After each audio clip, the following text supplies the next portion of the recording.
अरे कैसे हैं आप? आशा करती हूँ आप स्वस्थ होंगे, तंदुरुस्त होंगे। दोस्तों, आज आपके सामने एक बेवफा पत्नी की कहानी जिसने अपने प्यार के लिए अपने पति को ही मरवा डाला।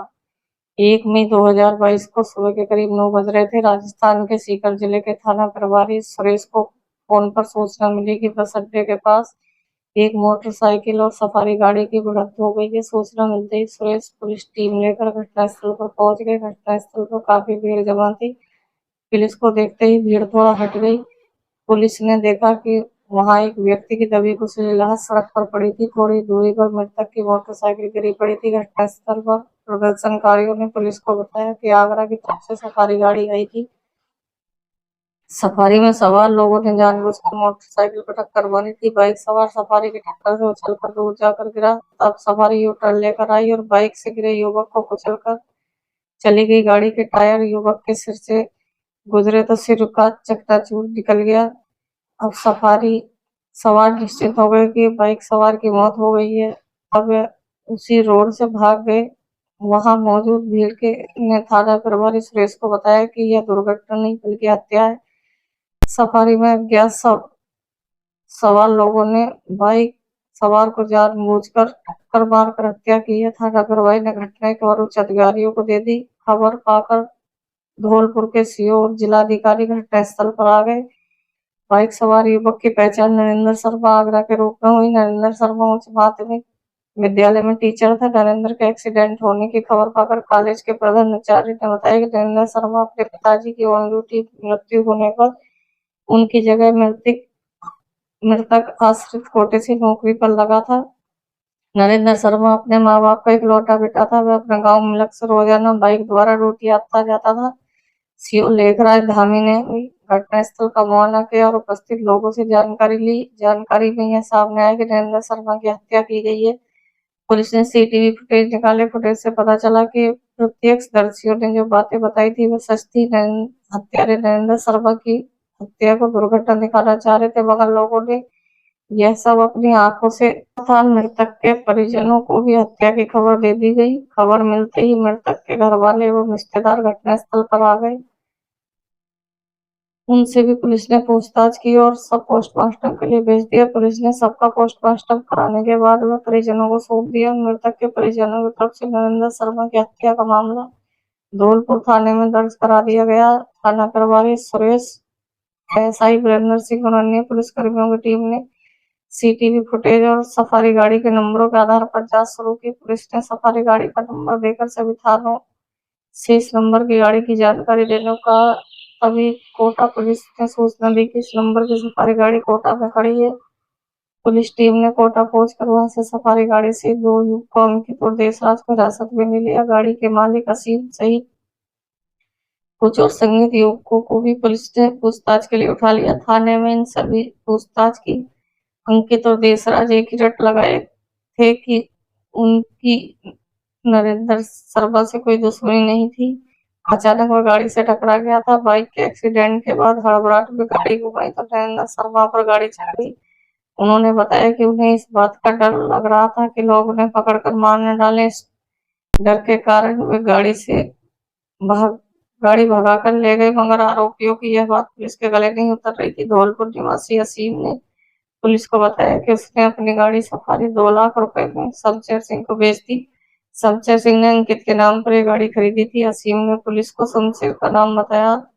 अब तक पुलिस को लग रहा था कि असीम इस मामले से कोई संबंध नहीं है। अंकित और देशराज 14 दिन तक पुलिस को एक ही कहानी बताते रहे कि अचानक बाइक से गाड़ी का एक्सीडेंट हो गया था। पुलिस को भी लगने लगा था कि मामला कहीं दुर्घटना का तो नहीं है, मगर सीसीटीवी फुटेज में तो एक्सीडेंट का दृश्य था। वह बता रहा था कि नरेंद्र शर्मा की साजिश के तहत हत्या की गई थी। हत्या को उन्होंने साजिश के तहत दुर्घटना का रूप देने की कोशिश की थी। तब पुलिस अधिकारियों ने अपना पुलिसिया रूप दिखाया।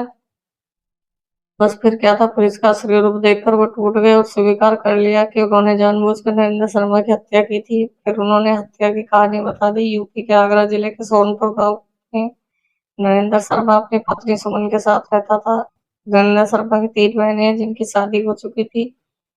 वे सब अपने ससुराल में हैं। पिता की ऑन ड्यूटी मृत्यु होने के बाद आश्रित कोटे के तहत नरेंद्र शर्मा की टीचर के पद पर सरकारी कॉलेज में नौकरी लग गई थी। वह अपने माता-पिता का इकलौता बेटा था। नरेंद्र शर्मा के पड़ोस में उसके चाचा उम्मेश शर्मा रहते थे। उनका बड़ा बेटा शमशेर 12वीं कक्षा में फेल हो गया था तो उसने स्कूल छोड़ दिया था। वह कोई काम धंधा नहीं करता। नरेंद्र शर्मा के परिवार के ठाट-बाट देखता था तो उसे जलन होती थी क्योंकि नरेंद्र शर्मा के पास लाखों रुपए की संपत्ति थी। नरेंद्र शर्मा के नाम करीबन 40 बीघा जमीन थी और धौलपुर में व आगरा में आलीशान मकान भी थे। शमशेर ने योजना बनाई कि सुमन को वह प्यार के जाल में फंसाकर नरेंद्र शर्मा को रास्ते से हटा दे तो सुमन से विवाह करके उसकी करोड़ों की संपत्ति का मालिक बन सकता है। करीब 2 साल पहले शमशेर ने सुमन पर डोरे डालने शुरू किए।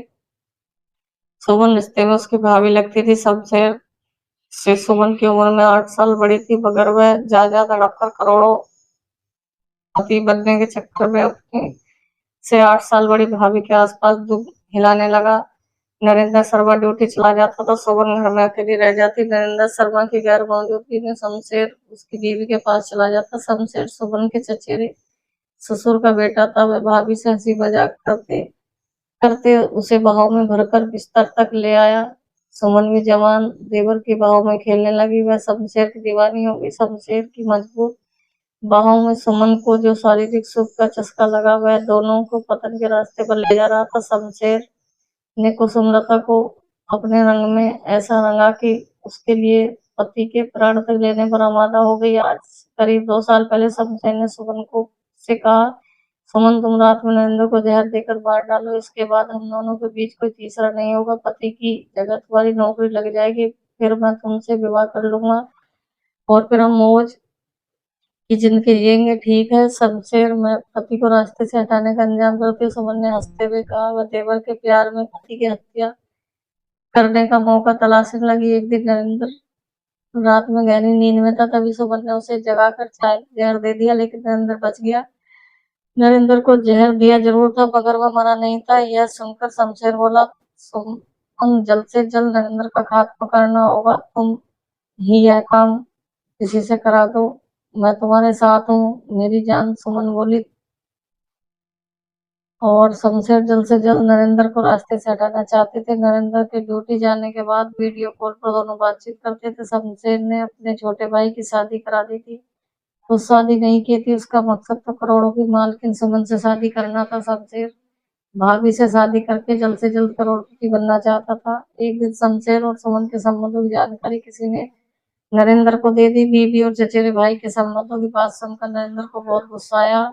उसने अपनी बीबी से इस बारे में बात की तो वह तिरछी दिखाने लगी, आंसू बहाने लगी मगर नरेंद्र के मन में संदेह पैदा हुआ तो वह उन दोनों पर निगाह रखने लगा। इसके बाद सुमन ने शमशेर को सचेत कर दिया। दोनों छिप छिप कर मिलने लगे मगर उन्हें हर समय इसी बात का डर रहता कि नरेंद्र को कोई बता न दे। नरेंद्र ने शमशेर से कह दिया था कि उसके घर न आए। यह बात नरेंद्र, सुमन और शमशेर के अलावा कोई नहीं जानता था, किसी को पता नहीं था। नरेंद्र अपनी पत्नी और भाई पर शक करता था। ऐसे में सुमन और शमशेर ने उसे एक्सीडेंट में मारने की योजना बनाई ताकि उन पर कोई शक न करे और राह का कांटा भी निकल जाए। शमशेर ने इस काम में कुछ खर्च करने की बात कही तो सुमन ने 5 लाख रुपए दिए। शमशेर ने असीम से 2 लाख रुपए में एक गाड़ी खरीदी, जो गाड़ी अंकित के नाम खरीदी थी। अंकित को उसने 2 मोबाइल व सिम भी दिए। इन्हीं सिम में मोबाइल के जरिए अंकित की बात शमशेर से होती थी। नरेंद्र को मारने के लिए शमशेर ने अंकित को 2 लाख रुपए भी दे दिए। उसी सफारी गाड़ी से अंकित ने शमशेर के कहने पर नरेंद्र का एक्सीडेंट करने को कई बार कोशिश की मगर वह सफल नहीं हुआ। तब एक दिन वह अपने दोस्त देशराज को धौलपुर मनीष होटल पर ले गया। यहाँ अंकित ने देशराज की जान पहचान कराई।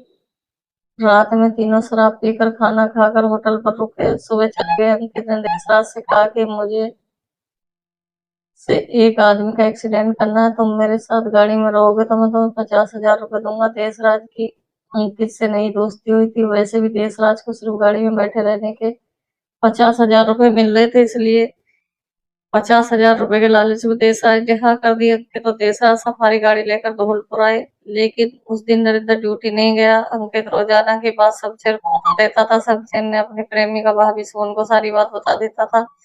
सुबह 7 बजे नरेंद्र शर्मा अपने गांव सोनपुर से ड्यूटी के लिए धौलपुर को निकला। यह जानकारी सुबह ने अपने देवर प्रेमी शमशेर को दी। शमशेर ने अंकित को सूचना दी। अंकित ने गाड़ी में देशराज को लेकर धौलपुर पहुंच गया। जैसे ही नरेंद्र मोटरसाइकिल से कॉलेज की तरफ जाने लगा, तभी अंकित ने सफारी से नरेंद्र को सीधी टक्कर मार दी। टक्कर लगते ही नरेंद्र दूर जाकर गिरा। इसके बाद अंकित ने गाड़ी को यू टर्न लिया और नरेंद्र के ऊपर एक बार और गाड़ी चढ़ा दी, जिसके बाद उसकी मौके पर मौत हो गई। इसके बाद सूचना पाकर धौलपुर पुलिस आई। प्रत्यक्ष ने बताया कि इसे हत्या बताया। जब तब पुलिस ने जांच कर हत्या के इस राज से पर्दा हटाया। अंकित और देशराज से पूछताछ करने के बाद पुलिस ने इस हत्याकांड में शामिल है शमशेर और उसकी प्रेमिका सुमन को गिरफ्तार कर लिया। इन दोनों ने भी नरेंद्र की हत्या में शामिल होने का अपराध स्वीकार कर लिया। पूछताछ के बाद सुमन, शमशेर, अंकित, देशराज को धौलपुर कोर्ट में पेश किया गया, जहां से सभी को न्यायिक हिरासत में भेज दिया। दोस्तों, यह कहानी काल्पनिक है। इस कहानी में अगर किसी का नाम या स्थान का नाम आ जाता है तो मात्र एक संयोग बस होगा। हमारा मकसद किसी का दिल दुखाना नहीं, बल्कि समाज को जागरूक करना है। दोस्तों, जय हिंद, जय भारत, जय श्री राम।